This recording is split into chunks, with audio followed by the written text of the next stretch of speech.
That's right. We're Americans. We love our movies. So every other Friday, we talk movies with the Hometown Movie Guys. In this morning, though, holding, I think, down the fort for the Hometown Movie Guys is Hometown Movie Guy Andy McKinney. Good morning, Andy. Well, good morning. I'm happy to be here and holding down the fort for the Hometown Movie Guys. Yes, so just singular this morning. Just singular, yeah. But you more than made up for it with your shirt, and if you are able to watch the program this morning. I'll hold the microphone up to my chest here. Yeah, I mean, it'll come through the microphone. I mean, people can hear that shirt. It is amazing. It says America, red, white, and blue, stars and bars. There we go. I love it. I love America. Yes, so again, you can watch on the KRIM FM Facebook page. Hello to everyone watching this morning. Boy, that does look pretty vivid on the old TV there, doesn't it? It does. It looks very nice and clear, maybe a little too clear for viewers. You might not want to watch because we both, have the face for radio. But this is good for safety too. Yes. People won't run me over accidentally. They'll only have to run me over on purpose. On purpose. And who is going to run over the American flag? Nobody. No one. That's right. No one. Well, I really, I didn't do my homework. I did. Andy, you did your homework? Oh, yeah. And usually, I mean, you're good about that. You're always doing your homework, but... I'm a professional radio guy. Yeah, well, you're also a professional movie reviewer. That's right. So, I mean, you do have credentials. And famous author. Famous author, movie reviewer, man of the world. Bon vivant. So, talking movies, don't know, is this are there any new movies? Yeah, we have two new ones today. So would one of those be Bullet Train? One of them would be Bullet Train. If you don't mind, let's begin at the bottom of the page. Okay. And we'll talk about the movies that are in service and continuing in service at the theater. Okay. Beginning with Top Gun. Maverick. Still there. Still there. Amazing. This is amazing. If it doesn't, well, I don't know if it'll break records, for revenue, but longevity. Oh my gosh, this has been in for a long time. Yeah, this is incredible. Usually, you get 2 weeks out of a movie, and you're pretty happy, and 3 weeks, and that's unusual. A lot of movies are in there for 1 week, one and done. Yes. And they're in and they're out and they're all finished. Yes. But this one's been in there, I don't know how long, a couple of months. A couple of months now. And show times are 12:30 and 6:30, so just a couple show times. But if you haven't seen Top Gun Maverick, oh boy, you're missing out. So you can still see it in the theater. Yeah, there's a reason why people are going to see this movie. 2-3 times. Yeah, exactly. Yeah. And one of the things that I like to use as a gauge, a guide on the popularity of a movie is how much money is the thing bringing in. That's a good guide. Okay, $1,326,000,000. Wow. 1,326,000,000. And that is a load of money. And there's a very large asterisk next to this. There is? Yes, there is, because this is minus China. So you're absolutely right. There are no numbers included in that figure. Zero revenue from China. Yeah, and China is either number one or number two, depending on the movie market in the world. Yes. They love movies over there, and of course they're because they are new to modernity. Yes. The whole experience of going to the theaters and having popcorn and seeing the movie on the big screen and all that is still kind of culturally a new thing for them. Yes. Of course, we've been doing it for over 100 years. So. Yes. So realistically, if this was released and shown in China, it could be a $2 billion movie. It certainly could. Certainly could. Anyway, amazing. Yes. And I do want to just make a couple of mentions here. Yes. The director is a guy named Joseph Krasinski. Okay. it is kind of unusual. The guy does not have a big sheet as a director. In fact, his only other movie is Only the Brave, which you will remember because it is the story of the Granite Mountain Hotshots. Oh, wow. Yes. Wow. A movie that's very important to us here in Arizona. Oh, yes. Wow. And the one of the reasons that this movie is so special is because of the cinematography. And a guy named Claudio Miranda is the cinematographer. There's one scene in this, and if there's somebody in Payson that hasn't been out to see this movie yet, go because it can't last much longer at the big the theater. But it's a movie that needs to be seen on the big screen. And there's at the beginning of the movie, Tom Cruise is a test pilot, and he's got some kind of a space plane, and he's way up on the edge of the atmosphere. I mean, he's so far up, he's almost out. Wow. And the Claudio Miranda has photographed this extreme high altitude view of the Earth as sun is coming up. The sun is coming up. It's one of the most gorgeous cinematographic experiences that your eyeballs will ever have. It's just great.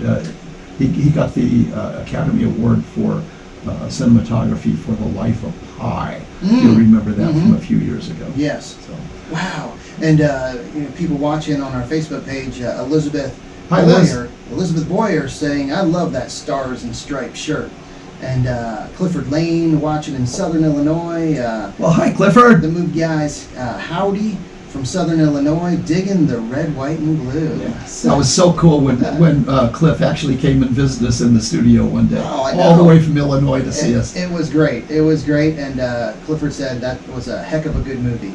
So yeah, absolutely. That is the general consensus among moviegoers, for sure. Anyway, tremendous movie, PG rated, PG-13. So, there's not a lot of stuff in there that you don't want to see. Yeah. Minions, The Rise of Gru, another great movie, another very successful movie. This one has, in the cast, it's a Minions: The Rise of Gru is a animated movie. Love the little Minion guys. Yes. But Alan Arkin and Julie Andrews both have voice roles in this movie. Imagine Julie Andrews. She and Alan Arkin are both in their mid 80s, and they're doing voice work for Minions. For Minions. I mean. What a wonderful career that you can, when you, for heaven's sakes, in mid-80s, and you're still doing work, not because you need the money, but because it's fun to do. Yes. Yeah. Oh, yeah. How could it not be fun? I mean, you watch, when you watch these movies, and you see these movies, animated movies, and the stars. We've talked about this before. Just how most of these movies, the big ones, they just have a star-studded cast. Just for their voices. And there's no really particular reason to do that. The target audience, is 8-year-olds or something, maybe for this movie. They don't know who Julie Andrews is. Certainly they don't know who Alan Arkin is. No, but we've seen, and you've shown us with the numbers, it draws people in. It draws people in because the numbers are so big. Yeah, it gives something for Grandma and Grandpa to enjoy when they go to the movies. And it's always fun for me to try to identify the voices. Yes. So when you go to a movie, when you review a movie, then an animated movie, do you intentionally not look at the cast so you can try and guess? No, I try to go into the theater with a completely blank mind. Okay. Yes. Not all that difficult. No, hey, I can relate sometimes. Yeah, and movies. I think for the most part, that's one of the reasons why a lot of people go to movies, to escape, to just have fun, to get immersed in the movie. So if you go just not expecting anything, just with that open mind. And if you think during the what arguably is the great age of American cinema, is the 1930s. People were going to the theater or to the movie theater deliberately to Yes. get away from real life because the Depression was no fun. Yes, and isn't that like how popcorn got started? I think it was a very cheap, food, and so they, started doing the popcorn in the movie theaters during the recession, I'm pretty sure. And just a very cheap food, people only had to pay a little bit, they got the popcorn, and then it just stuck. And Yeah, it's become because it's so good. Yes, I mean, it is a movie tradition. Yeah. So, yeah. What they did, and I really congratulate them. This is I think the 5th movie that is featuring the Minions, and people love. I'm speaking for myself, but also for the general public. And again, we know that people love the Minions because they spent $723 million of their own money to go see this movie. Wow. So we know people like the Minions, and the producers, when they develop this movie, have a lot more Minion screen time than in previous Minion movies. So they get it. Quite often in Hollywood, they don't have a clue, or they don't care, because there are a lot of snooty, arrogant jerks in Hollywood, and they think that they're so special it doesn't matter what they put out. People will just go see it. Well, that's not necessarily true. But in this case, they did the right thing, and I have to applaud them for it. And of course, they are being lavishly rewarded at the bank account. So, and just real quick, because I know you are a big history buff, you always bring history and, George Washington. Well, here it is. Popcorn was cheap to make. It was also cheap to buy, which increased the popularity of this treat during the Great Depression. The Depression increased consumer spending on cheaper luxury items such as popcorn and movies, and the two industries teamed up. Theaters would allow a particular popcorn salesman to sell right outside the theater for a daily fee. By the mid-40s, however, movie theaters had cut out the middleman and began to have their own concession stands in the lobby.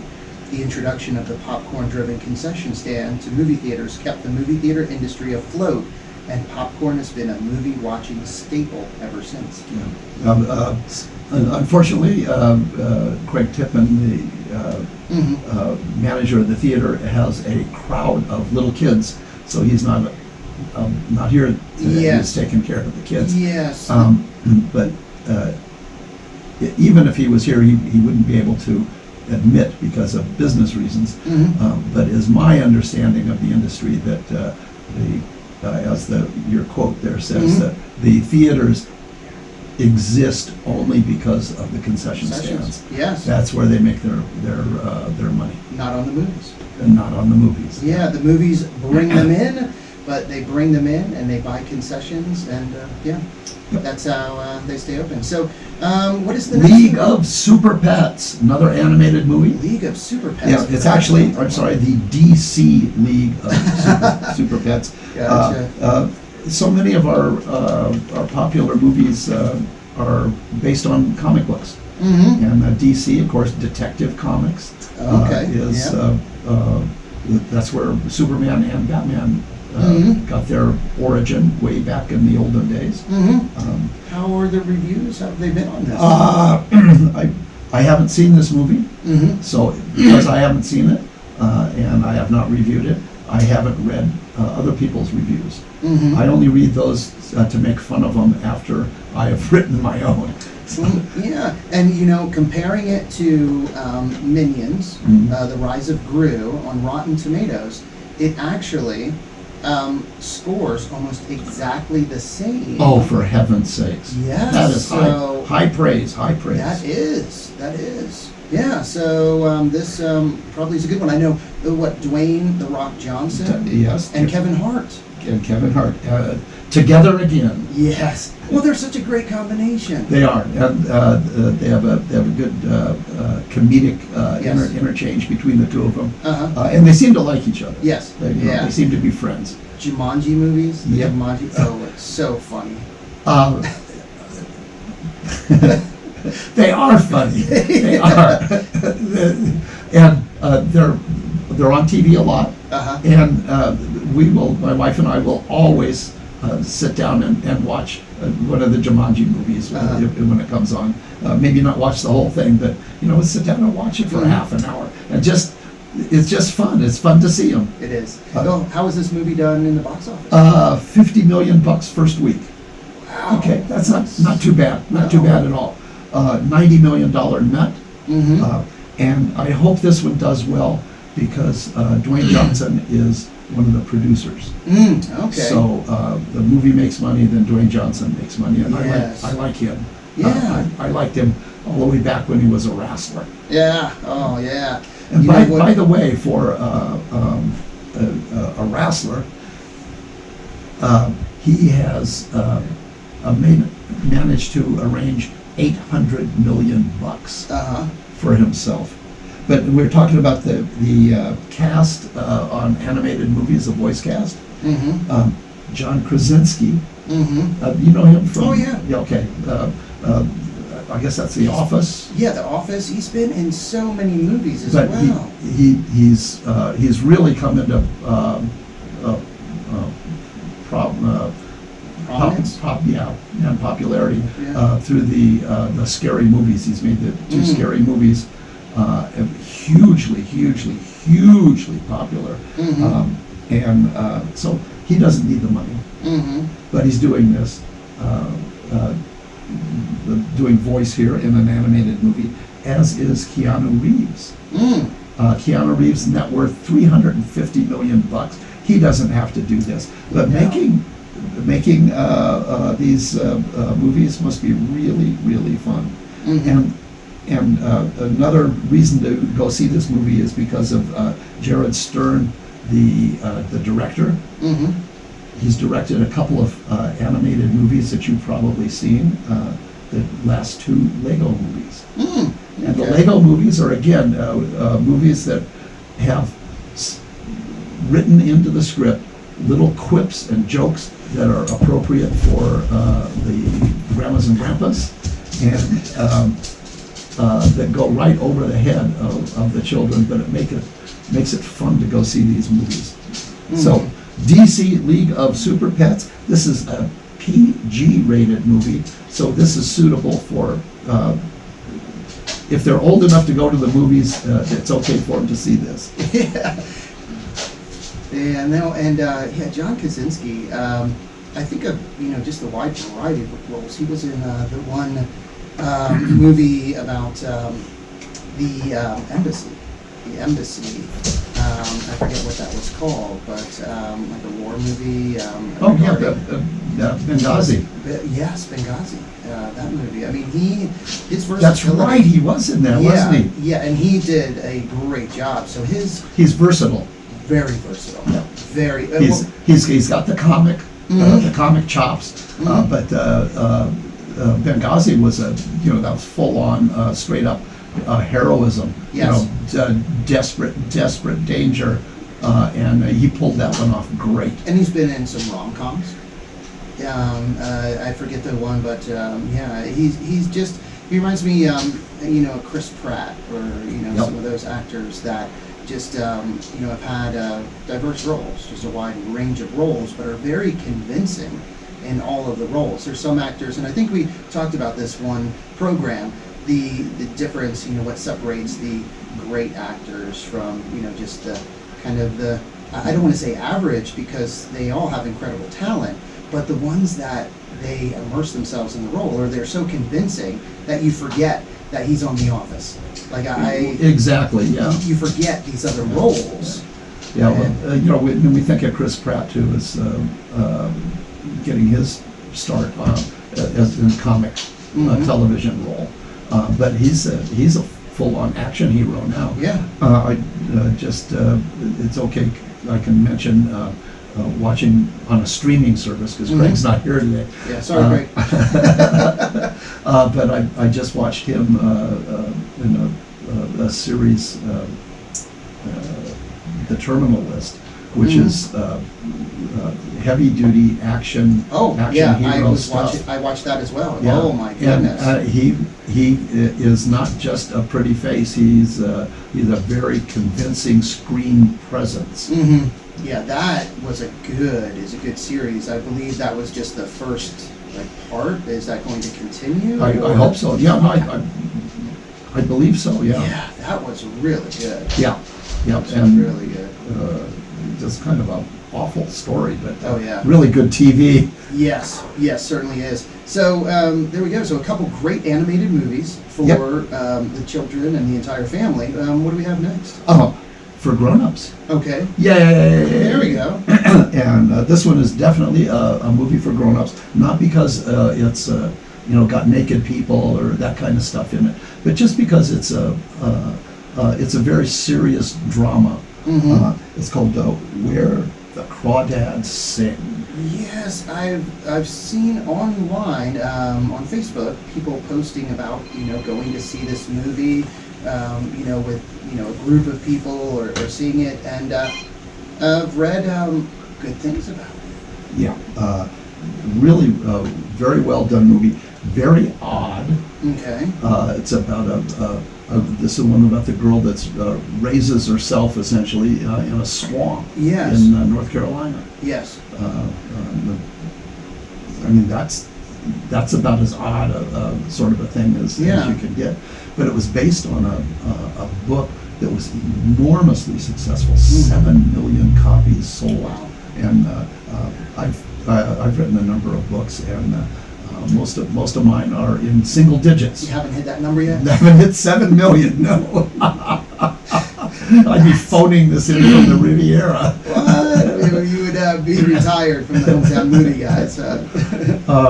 But very, very popular book, and I've talked to a number of people who've read the book, and they approve of the movie, and that is not always the case. Wow. Yeah, that's very good because especially when it's such a well done book and Yes. such a popular book for a movie to To make the translation. yes. Transition. Yeah. And profitability as well. Okay. So the producers are making their money, which is how you get producers to make another similar movie, Okay. because they have no innovation or So- imagination or anything. Yeah. And the producer is Reese Witherspoon. Oh wow. Wow. $300 million net worth. As we like to say about baseball, the movie business has been very, very good to me. Yeah.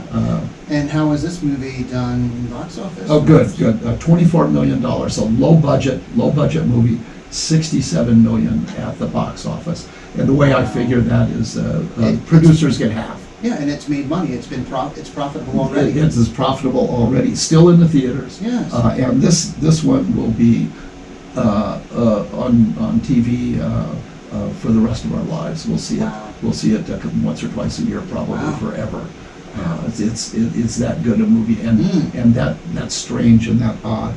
Yeah. And Reese Witherspoon, as a producer, is kind of an interesting character. She has a whole series of not necessarily related business activities outside of the movie business.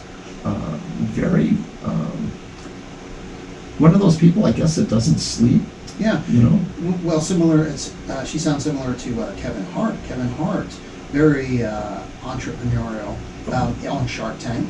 He's been a guest on Shark Tank. I didn't know that. Yes. He has a production company.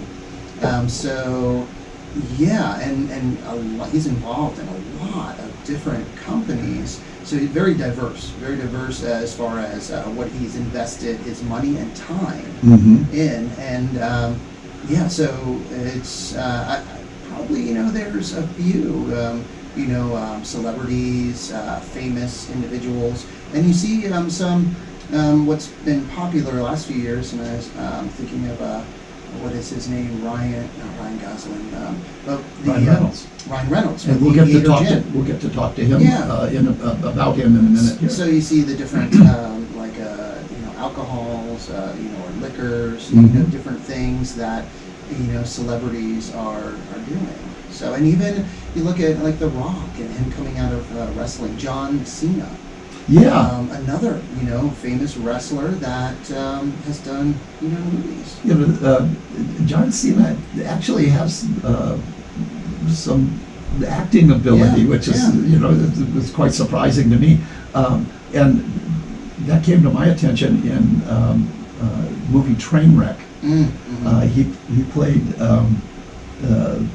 the cast-off boyfriend of the leading lady, and I thought he did that kind of helpless, lovelorn expressions and body language. I thought he really pulled that off, and I was struck by how well he did and how surprised I was that he could do that.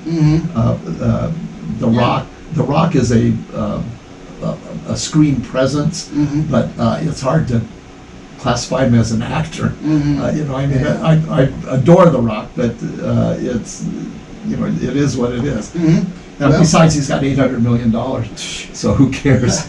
Well, and we only have a few more minutes before we go back on the radio, but we'll continue online. Good deal. But, okay, we got a comedy yes. Also coming up called Easter Sunday. Easter Sunday. Okay. This is about the leading actor is a guy named Joe Coy. He's a Filipino extraction, born in the U.S. of A. But he's a stand-up comedian. Yes. Okay, and this is a low-budget comedy, and as we've seen this kind of thing done before. It's centered around a holiday meal with his family. So it's a big Filipino family with lots of activity and noise and interaction and that kind of stuff. Should be very funny. I've never heard of this guy, but apparently he's a funny guy. 1:15, we can go see him. But the big one is Bullet Train. And we'll after the break at 1:30, we can talk about Bullet Train some more. But this has been compared to the Guy Ritchie classic film.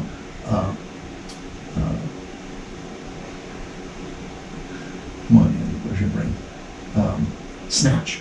Oh wow. So we've got violent, hilarious violence. Kind of wrap your head around that. Hilarious violence. Yes. And this has Ryan Reynolds, doesn't it? It does, in a very, very small role. But also Sandra Bullock. Oh, and this one, Bullet Train, rated R. Yes, this is rated R. Don't take the kids to this one, folks. No, and the show times are 12:45, 3:45, and 6:45. And Easter Sunday, rated PG-13 though, and 1:15, 4:15, and 7:15. So Bullet Train, I'm anxious to talk more about Bullet Train. I really. No, I can't wait. I really am looking forward to seeing this one. And is this what you're going to go see today? It is. It is. All right. Well, hey, time to get back to the music on the radio, but we will continue online on the KRIM FM Facebook page and YouTube channel. So if you want to jump on and watch and listen, learn more about Bullet Train from the Rim Country's movie review expert, Andy McKinney. That's me. That is you. And Cliff in Illinois, stay tuned. Yes, he is. He's faithful. He is a KRIM faithful, Clifford Lane in Southern Illinois. So we're going to get back to some Cure, Bob Seger, Tears for Fears, Ted Nugent, and more. But first, let's get a quick update from the National Weather Service. All right, and I'm going to help this gentleman real quick, but you can talk to these guys. Hi. You can talk to these guys online. I sure can. If I could just get some different females to do this. Okay, folks, we've got Bullet Train coming up. Brad Pitt plays a character called Ladybug, and Ladybug is a code name. He's actually not an exterminator or a taxidermist or anything along those lines. He's a professional assassin. He gets to go on the bullet train in Japan, where all kinds of crazy mayhem happens. We have Sandra Bullock, Ryan Reynolds, Michael Shannon.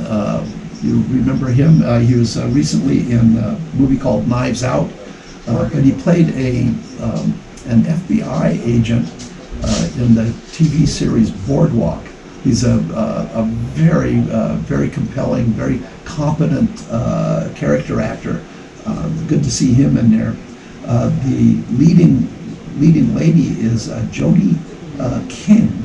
Jodie King's only 23 years old, but she's been making movies for over a decade. Very experienced actress. Her first movie was when she was, I don't know, I think about 10 years old maybe, where she played we've been talking today about voice actors. She played a voice in Horton Hears a Who. So it's something when you have somebody that's 23 years old, and she probably has 20 movies that she's been in, going all the way back to when she was a little kid. But her second movie, I certainly want to bring that to your attention. A movie called Quarantine. And let's see if I can see what to say about Quarantine. Quarantine, of course, those of you who know me know that I've written a book called A Gross of Zombies, and this is reviews of 144 zombie movies. And this is what, I'll just give you an opening line here from my review of Quarantine. This is what zombie flick fanciers want. A real movie crew spent $12 million to make a really scary, well-done zombie movie, and one without either tongue-in-cheek, a wink, or an overthought shame on humanity for its sins and pretentiousness. This is just rock'em sock'em, run before they eat you, zombie fun, and darn scary too. But she was of course, she wasn't a leading lady in Quarantine. But she was a child actress at that time. Also, as if that isn't enough for anybody, Channing Tatum is also in this movie. So we got Channing Tatum and Ryan Reynolds and Brad Pitt all in the same movie. So I think there's a certain demographic that might want to come out and watch this one. One of the things that is fun, we often talk about Tom Cruise as somebody who does all of his, or a lot of his anyway, of his own stunts. And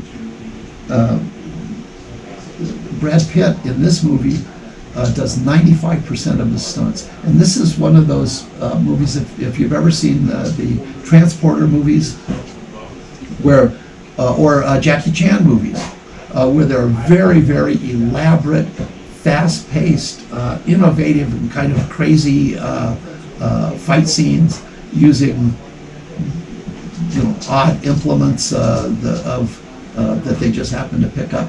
And Brad Pitt is so athletic and so dedicated to his craft that he is able to do the complicated fight scenes that are required in this movie. One of the things that is different, and you can go on television now, and we've got 5 million channels, and you can watch cowboy movies and TV shows like Mannix and from the 1950s, black and white days. critique the fight scenes that they have there, and they're ludicrous. I mean, they really are. You can almost see them missing the other guy's chin and that sort of thing. But in the modern era, it's very, very realistic, and what makes the certain genre of the action movies is the speed of the fighting. You have one hit after another, and the guy's jumping up and turning around and all of that stuff. And Brad Pitt actually does all of this stuff himself. Pretty darn amazing. And one of the reasons why I want this to be, or I want to go see this, is because of the director. And whether you know it or not, you're quite familiar with this director, and he's a new director. He's not Otto Preminger or somebody that's been around for generations to make dozens and dozens of movies. But David Leach has only made a handful of movies. David Leach. Yep. And the reason that this guy is so good at making movies is because he had a long career as a stuntman. Oh, wow. Huh. Yep. You remember Fight Club? Yeah. The Brad Pitt movie. Yes. And he was a stuntman? The director of this Brad Pitt movie was the stunt double for Brad Pitt in Fight Club. Wow. Yep. You remember Ocean's 11? Yep. The director of this movie was the stunt double for Brad Pitt in Ocean's 11. I see a trend here. You see a trend? You see a pattern? You remember Troy? Oh, yeah. Okay. Guess who the stunt double for Brad Pitt in Troy was? Let me guess. David Leach. That's absolutely right. Also, Mr. and Mrs. Smith. Oh, wow. So this guy understands how to make fight scenes that are, if maybe not realistic, but or at least really fun to watch and fast-paced.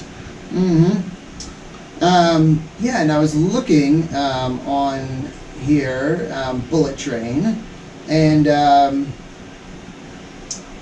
boy, yeah, audience score, pretty good, 83% so far, with just over 250 verified ratings, so reviews, so still, lower. Tomato meter, though, Not too good. 53. Yeah. And we always say you can't really go by the experts, the so-called experts. I would always go by audience score. I think it's a better gauge. And that I'm always talking about the box office, how they do at the box office. And how they do at the box office is what counts. Yes. Do the people like it? Yes. Yes. Apparently they do. Yes. Well, there was one movie recently. I forget. It wasn't Licorice Pizza. It was one similar to that, where the audience score on Rotten Tomatoes was very high 80s, maybe low 90s, but just not that many people went to see it. So the box office numbers were lower, but the audience score really good. But it was just one of those movies, and I don't think it was the Nicolas Cage movie, though, because you said that was pretty good. Oh, yeah, where he... The Fabulous Story of Mr. Whatever. Yeah, Nicolas Cage kind of playing himself. Mocks Nicolas Cage. Yes. Yeah, I thought, I didn't think I was going to like that, but I did enjoy it quite a bit. But it was, maybe it was just a little too quirky for the mass audience. But, yeah, it was a movie, and that's why we sometimes we'll make a movie like Licorice Pizza, which I thought was just brilliant, but it was made with very little money and kind of an artesian movie, and you can get away with that if you keep track of your nickels. And you don't spend a whole lot of money on it. You can make a brilliant little movie and still make money, because it's no fun to make a movie, go through all of that trouble, and lose money. That sucks. Yeah. Well, you're a business guy. Yeah, losing money. I mean, that's no good. Yeah, I don't think there's anyone, unless you have the money to lose, and for whatever reason, you're okay with, you got something out of that endeavor, and you feel there was value somewhere that didn't come from, receiving money. Yeah, that is not truly a luxury good. Yeah, when you can afford to do that. Yeah, and I don't think that's Hollywood for the most part. Yeah.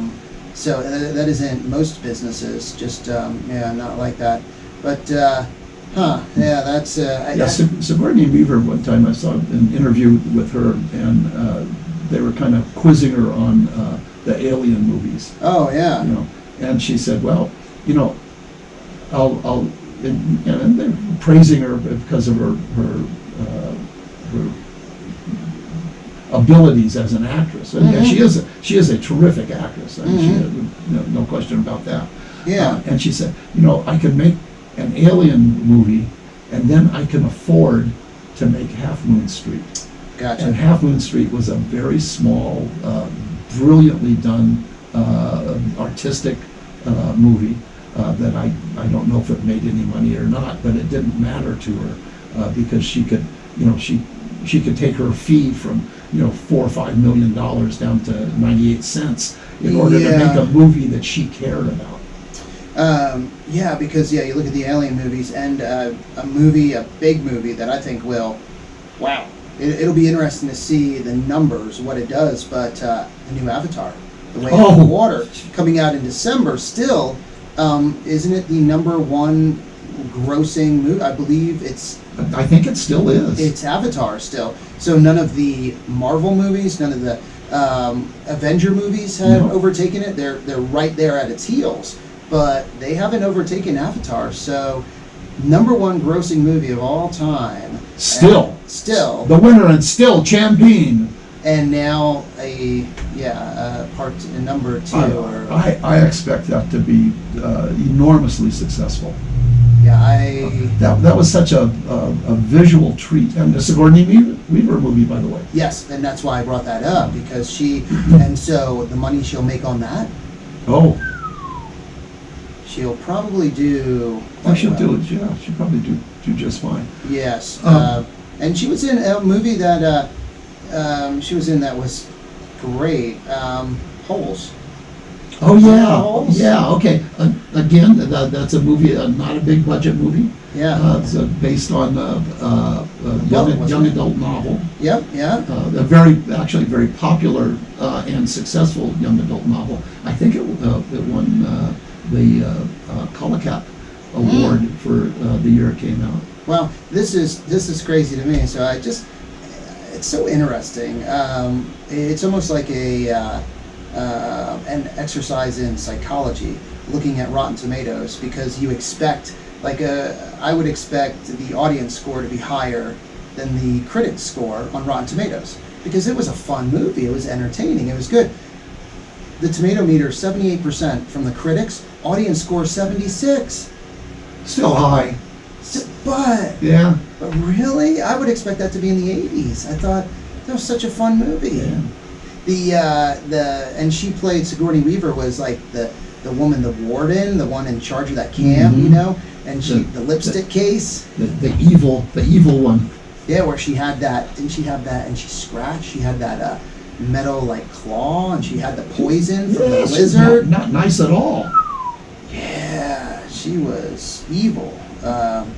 But yeah, such a fun movie, and that's crazy that it only scored that low. Another one, Gorillas in the Mist. She was in that. Jane Goodall. That was a brilliant movie, I thought. Mm-hmm. And how'd it do? Again, wow. I have to give it to the critics. 85%, which I feel very good. Audience score 74. Huh. Still, 74 is nothing to sneeze at. Nothing is, but still, come on.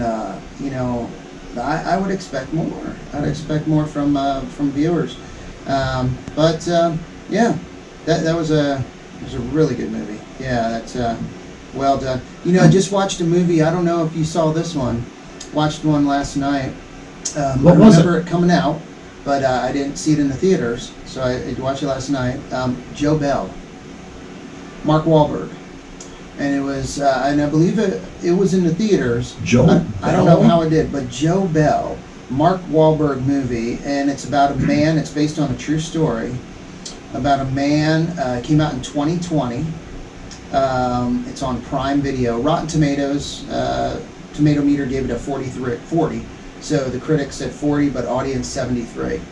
But it's about a man who his family in Oregon, and his son was bullied in high school for being gay, and he killed himself. He hung himself. And Joe, his father, felt really bad, a lot of remorse, because he didn't support him. He kind of, hey, don't, keep it. And there was like, he didn't know how to handle it. He didn't know what to do. He didn't know. Sure. And it was very hard for him. And then his son ends up doing that because he was being bullied in school, being beat up, just, constantly picked on, messages and posts, kill yourself, you should just die. It would be better, everybody would be better off without you. Just, horrible, really bad. And son couldn't handle it. So his grief was so overwhelming, what he was inspired to do or felt led to do was walk across the country. His son wanted to go to New York City when he graduated. So Joe, he said, I'm going to walk to New York City in honor of my son. And he spoke at schools and different groups about bullying and just, being nicer to people that are different than you. Don't, be so hateful. Mm-hmm. Don't, you don't have to agree, whatever, but don't, tell people they should be dead. Yeah, that's pretty nasty. Yeah, and so he talked at schools and different places. Well, he was in Colorado, eastern Colorado, and he got hit by a truck, a semi. The driver fell asleep and hit him and killed him. Oh, that'll do it. Yeah, but Joe Bell, but Mark Wahlberg, just such a good actor. He's another one that, when I watch him, he does such a good job of getting into that role that I don't think of him in, other roles. Or, and we kind of know him as an action guy. Yeah. But he can do comedy. Mm-hmm. Oh yeah, the best movie I thought as far as comedy was where him and and I forget the lady's name. She's funny as well. But they did. They become parents. They want to become parents, and they adopt the 3 children. Yeah. Instant family. Yeah. Oh my gosh, that's so funny. Yeah. His personal life is interesting too, and kind of a non-Hollywood sort of personal life. Yeah. He's a strongly moral person. Yes. And like Reese Witherspoon, he has a diversity of interests, not just as an actor, but also as a producer. Mm-hmm. The other guys. So he's been Will Ferrell. Yeah. Daddy's Home. Mm-hmm. 1 and 2, but with what's his name? Mel Gibson, Mm-hmm. and John Van Cleef, is it? Or what is Cleese. John Van Cleef? No, John no Lithgow. John Lithgow. Oh, John Lithgow. Oh, okay. And John Daddy's Lithgow. Home, John Lithgow. Father Stew with just out. And that's, I think Not that's too another long ago. one that that was earlier this year, I think. Yeah. That Tina raved about. Yeah, it's another one that the audience liked better than the critics, I think. Safe to say. Yeah. So The Fighter. Did you see The Fighter? Yes. Whoa. Yike, Ike. Yes. Was that ever something? Woof. Yeah, and this one, wow, again, 91% on Tomato Meter, 89 audience score, so very high scoring movie. And The actor, the co-star in that, Christian Bale. Oh my gosh, just his druggy brother. Yep. Yeah. That was a powerful movie. Yeah, that's probably Christian Bale's best role. Yeah. In my opinion. Yeah. Yeah, it was good. You know, every once in a while, an actor has a chance to really dig in and show what they can do. And Christian Bale had a chance to do this, and he did not let it go by. Well, and now another one, I have to say, probably my favorite role of his, because it was hard watching him in The Fighter, because his character, oh man, he got so mad at him. Yes. Upset. Stop doing that. Stop doing this to your brother. Yeah. How he's doing it, using his brother and addicted to drugs. But I think my favorite role of his is in Ford vs. Ferrari. And he's the driver. That was such a good movie.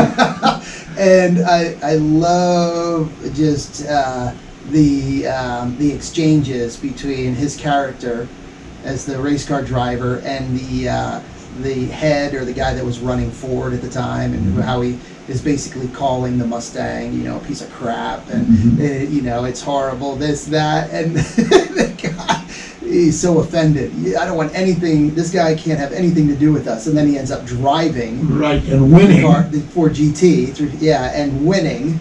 Yeah, that was a great, great movie. Kind of a semi-true story too. Yeah. The best line for me in that movie was Enzo Ferrari is talking about the challenge coming from Ford, and he says, "The Mustang, that is a car for secretaries." just complete disdain, and then they end up waxing Ferraris. So too bad for them. And then another one though, American Hustle. Good movie that he was in. Bradley Cooper, Jeremy Renner, Amy Adams, again, Jennifer Lawrence. For a while there, Jennifer Lawrence and Bradley Cooper made a movie every year in which both of them were nominated for Academy Awards. Weren't they together in Silver Playbook Linings? Yeah, Silver Lining Playbook. Silver Lining Playbook. Now that's another little kind of odd sort of a movie that you wouldn't expect necessarily to get a mass audience. Yeah. But I think it did okay at the box office. But and just a great movie. Box office gross, 132 million. Okay, you can't sneeze at that, folks. Robert De Niro in that one as well. That's the father. I think Bradley Cooper's father, and didn't know how to take Jennifer Lawrence, because weren't they all? I think they were big. They were Philly fans. I think Eagle fans. I think Eagles. I think it was based in Philadelphia. They're either Eagle fans or Giants fans, but I think Eagles fans. And she came in, and it was fun watching that interaction. But that was a I don't want to say a tense movie, but it just made you feel awkward. It was, you didn't know how to. I didn't know how to. It was a very, very serious movie about complicated stuff. Yeah, about mental illness. Yeah, and just the way they depicted it, and just the interaction between Jennifer Lawrence and Bradley Cooper and their family members and other people. It was awkward. It was uncomfortable. Yeah, and anything Jennifer Lawrence does and anything that Bradley Cooper does, I want to see as quick as I can. Yeah. But those guys are just they're at the top of their profession. Yeah. Both of them.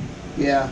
I love. And Cooper, I think, brought Lady Gaga up to that same standards from zero to Wham. Yeah. Well, she was already, because wasn't before that movie with Bradley Cooper, she did Star is Born.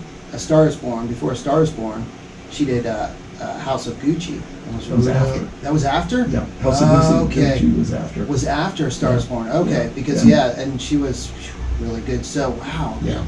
Yeah. Movies are a hoot, folks. A lot of them are not too good, but but there are a lot of good ones too. And Yeah. boy, it's fun to see a good one. And House of Gucci was really something. That was, did not see that in the theaters, and I had friends that said, oh, it was good. They didn't know what to expect, and they went and they And were it's not a you know, a real pleasant story. You know. No, wow, yeah. And again, based on real life stuff. Yeah. So. Yeah. And Jennifer Lawrence, the movies I was going to say that I've always enjoyed Hunger Games.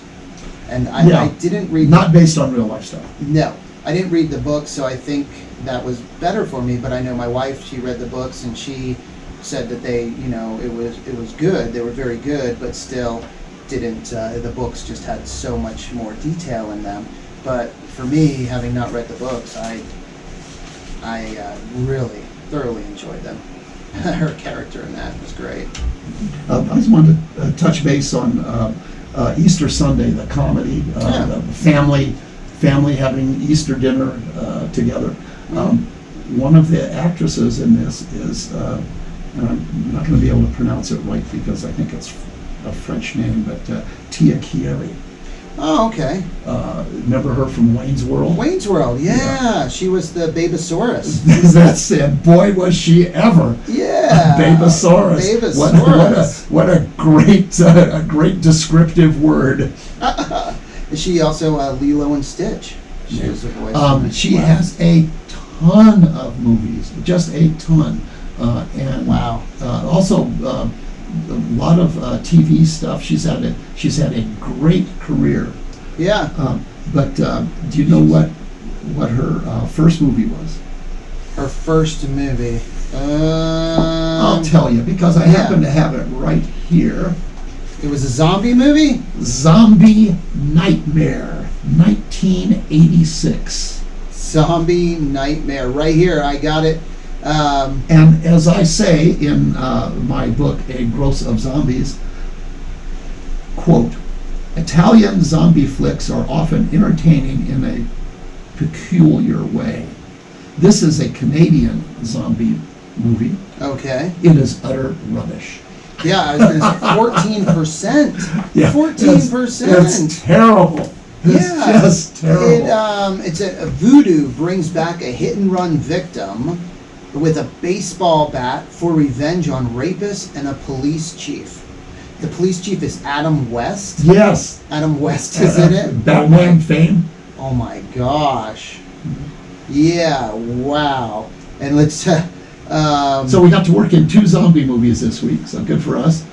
Wow, yeah, so utter rubbish, huh? The, yeah, 14% on Rotten Tomatoes. And I'm often criticized by my friends for being too generous in my evaluations of movies because I just like the movies so much. You know, I want them to be good. Yeah, So, unfortunately, most of her movies, she's in a slew of movies. Most of them have been really, really bad. yeah, and a lot of them that we've never heard of No. and have no interest in seeing. No, and it looks like Lilo and Stitch really True Lies. She was in with Arnold Schwarzenegger. That's right, yeah. And Wayne's World. But if it wasn't for Wayne's World, True Lies, Lilo and Stitch, oh my gosh, it would not be good for her. Yeah, she played the bad girl in True Lies. True Lies, yeah. Yeah, it's been a while. And I guess she was in a Scooby-Doo movie, Aloha. Mm-hmm. But, yeah, that's it. So, wow. Yeah, just, and I wonder if she just wasn't able to get roles or what. She got lots of roles. She just didn't get good ones. Yeah. But to get that many stinkers. That's, yeah, and Jamie Lee Curtis in True Lies. Tom Arnold. Wow. Bill Paxton. Yeah. And Tia Carrera. That was a fun movie. But Yeah. All right. Well, thank you, Andy. And guys, hope you have a great weekend. Get to the movies. Bullet Train. Yep. And I'd just like to say to our audience out there, walk in beauty. Oh, so deep. Walk in beauty. I like it. That's apparently that's what the Navajos say instead of have a nice day. And I'm trying to train myself to say it